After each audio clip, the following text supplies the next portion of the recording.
Voilà, poulet riche. Boutique bijoux d'or, Mossi, Elengi.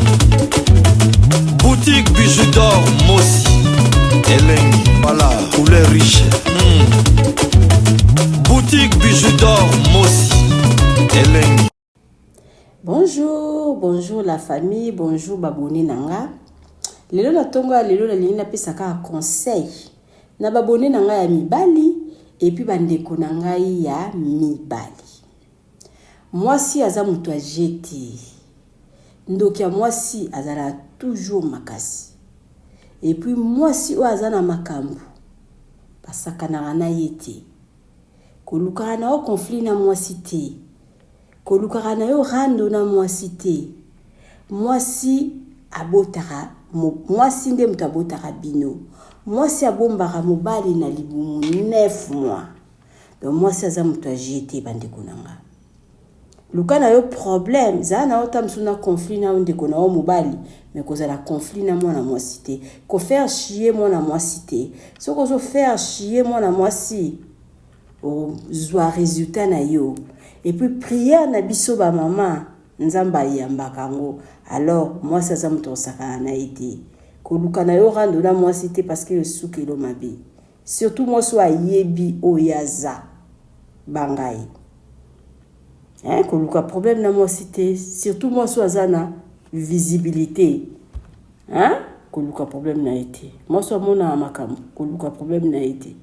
Parce que moi si azala na kanda makasi. Moi ça linga ate mutu a faire chier.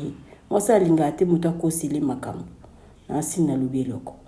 Bonjour, bonjour la famille, Mama Bijou nae ko présenter bino appartement na biso o ezala canaré des chaussées to benga kango. Appartement numéro 1. Appartement la biso numéro 1 oyo ezali na chambre, salon, cuisine. Toza na chambre, salon, cuisine. Donc appartement la biso eza propre makasi.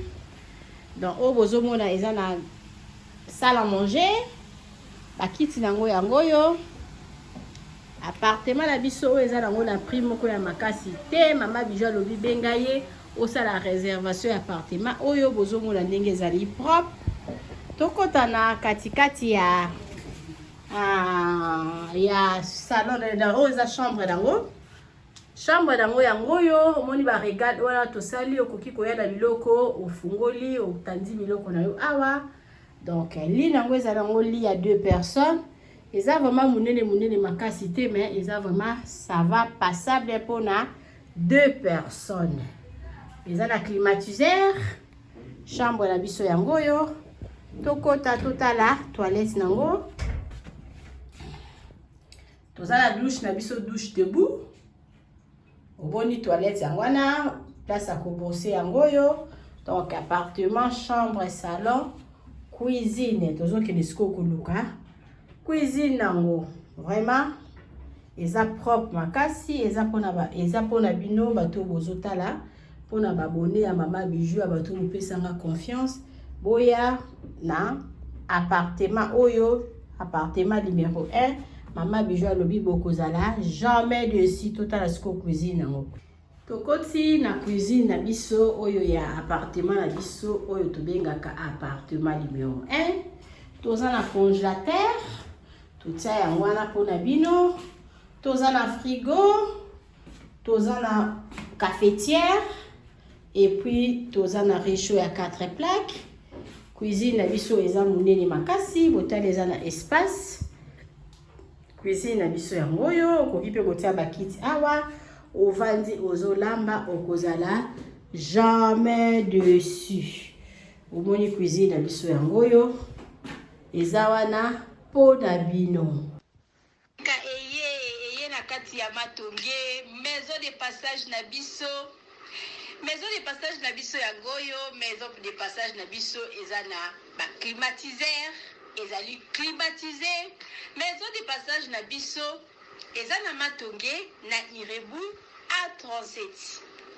Maison de passage na biso tozana ba appartement où ezali ya 2 chambres, salon, cuisine. Tous les 2 chambres wana ezana ba toilette na kati.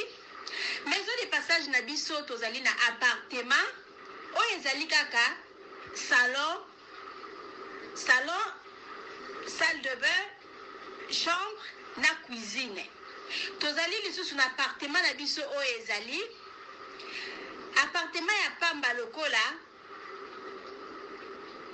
chambre na toilette na oyo salle de bain na ona kati soki koyamba bapaya na yo libanda mai na biso ebimaka kitoko courant na biso toza na balune ebele toza na groupe na biso soki courant ekei totie essence na kati ya groupe ndako na biso ezali eza na sécurité ya makasi maison de passage na biso na matonge toza kobengisa bino mwana nyonso to ya poto benga numero oyo ozomona